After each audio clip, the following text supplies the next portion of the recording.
आप सभी का मेरे यूट्यूब चैनल में अभिनंदन।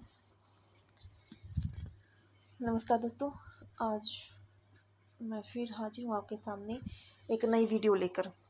इस वीडियो में आपको करवाने जा रही हूँ NCERT 11th क्लास हिंदी आत्मा का ताप और लेखक है सैयद हैदर रजा। देखिए दोस्तों, पाठ शुरू करने से पहले हम सबसे पहले करेंगे सैयद हैदर रजा का जन्म परिचय यानी कि जीवन परिचय। ठीक है। सैयद हैदर रजा का जन्म 1922 बबरिया गांव मध्य प्रदेश में हुआ था और इनकी मृत्यु 2016 को हुई थी। इनको सम्मान मिले हैं great of officer the order of arts and letters. ठीक है। रजा ने चित्रकला की शिक्षा नागपुर स्कूल ऑफ आर्ट व sir J school of art Mumbai से प्राप्त की। भारत में अनेक प्रदर्शनियां आयोजित करने के बाद 1950 में फ्रांसीसी सरकार की छात्रवृत्ति पर फ्रांस गए और अध्ययन किया। आधुनिक भारतीय चित्रकला को जिन कलाकारों ने नया और आधुनिक मुहावरा दिया, उनमें सैयद हैदर रजा का नाम महत्वपूर्ण है। रजा सिर्फ इसी वजह से कला की दुनिया में सम्मान्य नहीं है, बल्कि जिन कलाकारों ने आधुनिक भारतीय कला नाम अगली पंक्ति में आता है। इनमें हुसैन सबसे ज़्यादा घुमक्कड़ रहे, लेकिन उनका केंद्र भारत ही रहा। शुजा न्यूयॉर्क चले गए और रजा पेरिस में जाकर बस गए। इस तरह रजा की कला में भारतीय और पश्चिमी कला दृष्टियों का मेल हुआ। लंबे समय तक पश्चिम में रहने और वहाँ की कला की बारीकियों से प्रभावित होने के बावजूद रजा ठेठ रूप से भारतीय कलाकार हैं। बिंदु उनकी कला रचना में के केंद्र में है। उनकी कई कलाकृतियों बिंदु का रूपाकार है। यह बिंदु केवल रूपाकार नहीं है, बल्कि पारंपरिक भारतीय चिंतन का केंद्र बिंदु भी है। यह गौरतलब है कि बिंदु की तरफ उनका झुकाव उनके स्कूली शिक्षक नंदलाल झरिया ने कराया था। रजा की कला और व्यक्तित्व में उदात्तता है। उनकी कला में रंगों की व्यापकता और अध्यात्म की गहराई है। उनकी कला को भारत एक दूसरे देशों की काफ़ी सराहा गया है।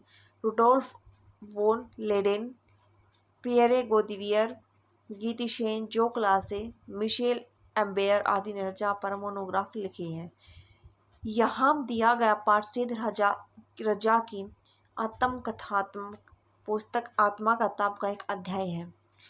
इसका अंग्रेजी से हिंदी अनुवाद मधु बी जोशी ने किया है।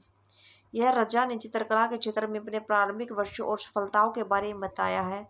यह एक कलाकार का जीवन संघर्ष और कला संघर्ष, उनके सृजनात्मक बेचैनी, अपनी रचना में स्रवस्व झोंक देने का उसका जुनून, ये सारी चीज़ें इसमें बहुत रोचक एवं सहजशाली में उभर कर आई हैं। चलिए दोस्तों, अब हम करने जा रहे हैं पाठ आत्मा का ताप।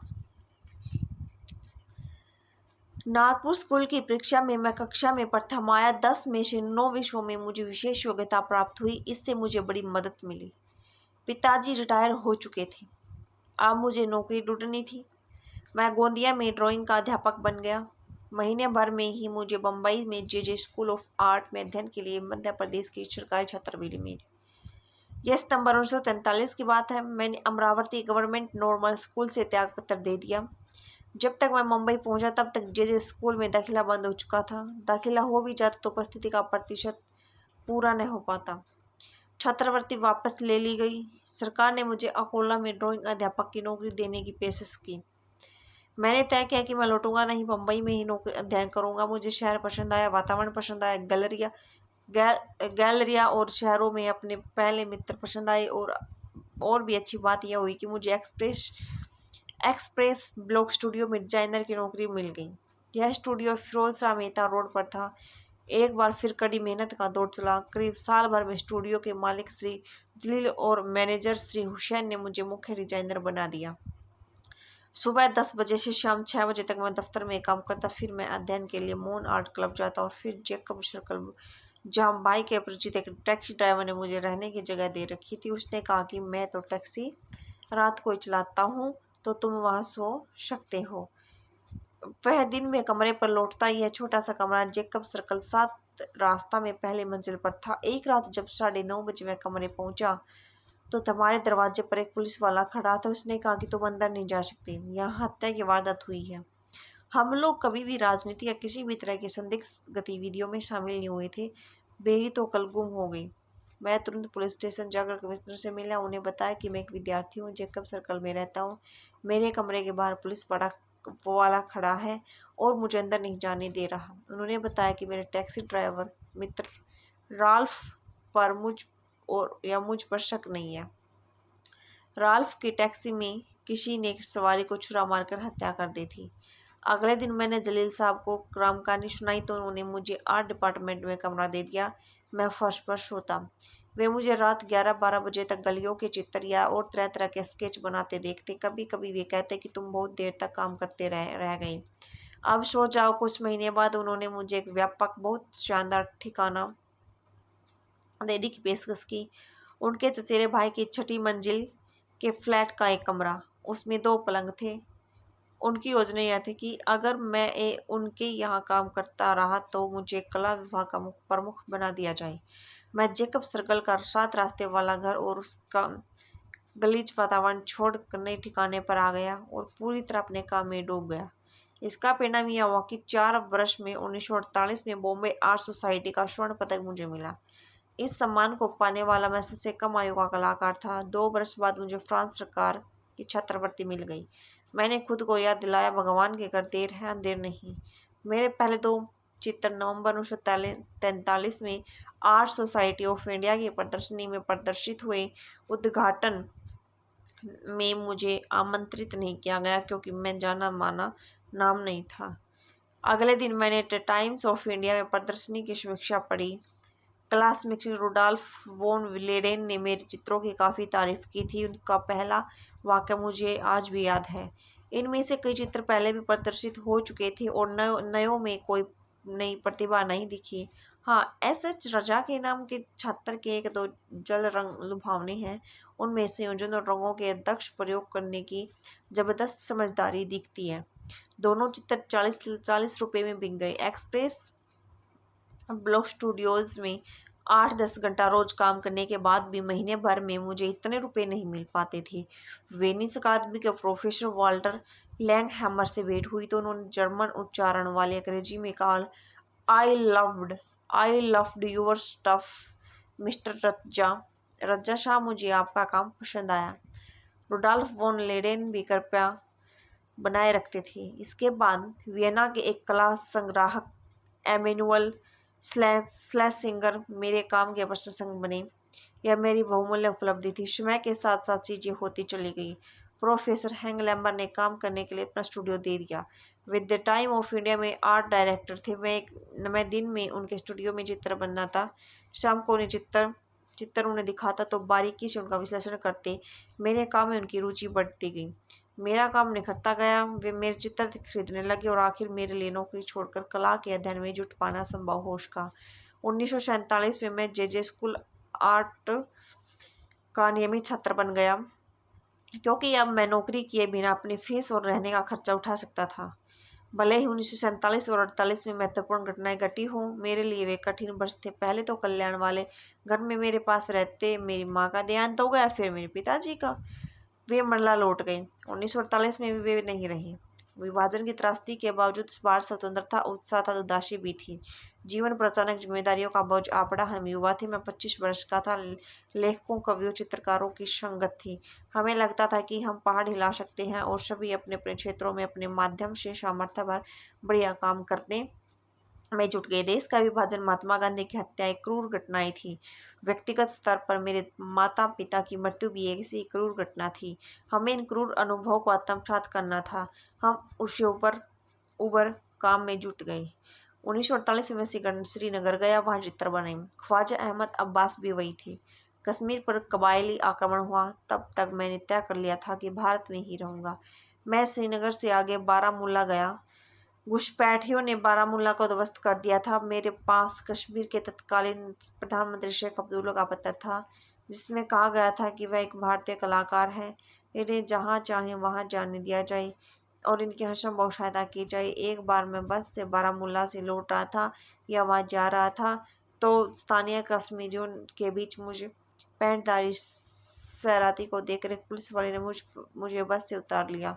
मैं उसके साथ चल दिया। उसने पूछा, कहाँ से आए हो, नाम क्या है? मैंने बता दिया कि मैं रज्जा हूँ, बम्बई से आया हूँ। शेख साहब की चिट्ठी उसने दिखाई। उसने सलाम ठोका और